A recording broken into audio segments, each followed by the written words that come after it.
বাঙালির কাছে শীত মানেই পিঠে পুলি।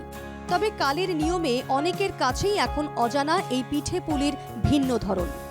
তাই সেই সব পিঠে পুলিকে সাধারণ মানুষের কাছে তুলে ধরতে গত 12 বছর ধরে রাজডাঙ্গায় পালিত হচ্ছে পিঠে পুলি উৎসব। আর সেই লোভনীয় পিঠের স্বাদ নিতে এবারও আয়োজন করা হলো এই উৎসবের।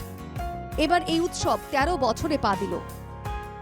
আজ থেকে 13 বছর আগে পাড়ার মহিলারা মাত্র কয়েকটি স্টলকে ঘিরে পৌষ পার্বণের দিন রাজডাঙ্গা মাঠে শুরু করেছিলেন পিঠে পুলি উৎসব। পরবর্তীকালে সেটি আকারে বৃহৎ হয়। 12ই জানুয়ারি মুখ্যমন্ত্রীর লেখা ও সুর করা গান পরিবেশনের মধ্য দিয়েই উদ্বোধন হয়ে গেল এই উৎসবের। সেই গান মঞ্চে গাইলেন রাজ্যের মন্ত্রী ইন্দ্রনীল সেন থেকে শুরু করে শ্রীরাধা বন্দ্যোপাধ্যায় সহ আরও অনেকে। এদিন মঞ্চে উপস্থিত ছিলেন অভিনেত্রী রুক্মিণী মৈত্র এবং অভিনেতা ওম। 16ই জানুয়ারি পর্যন্ত চলবে এই উৎসব।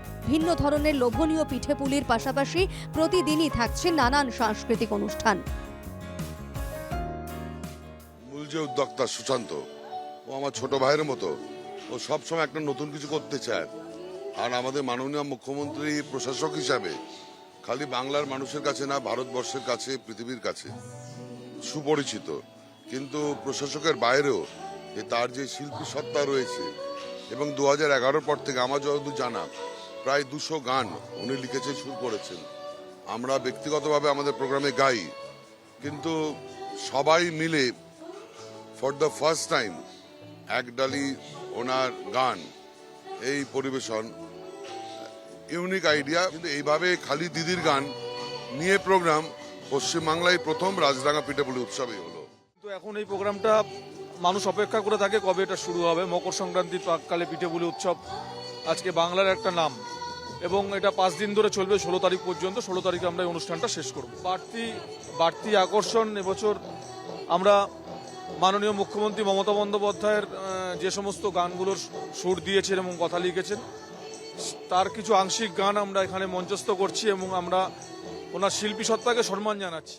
পিঠে পুলি উৎসব চলবে 16 তারিখ পর্যন্ত। 85টি স্টল হয়েছে এখানে। সাধারণত এখানকার যারা স্থানীয় মহিলারা রয়েছেন আশেপাশের, তারাই এখানে নানান রকমের বাংলার যে হারিয়ে যাওয়া পিঠে পুলি সেগুলোর একেবারে পসরা নিয়ে বসে পড়েছেন। অর্থাৎ পিঠে পুলির স্বাদ যদি উপভোগ করতে চান, একই সঙ্গে সাংস্কৃতিক প্রোগ্রামের স্বাদও যদি পেতে চান, তাহলে আপনাকে 16 তারিখের মধ্যে চলে আসতে হবে রাজডাঙ্গার মাঠে। এনকে টিভির জন্য সুরজিৎ দাসের সঙ্গে দেবারতী ঘোষ, কলকাতা।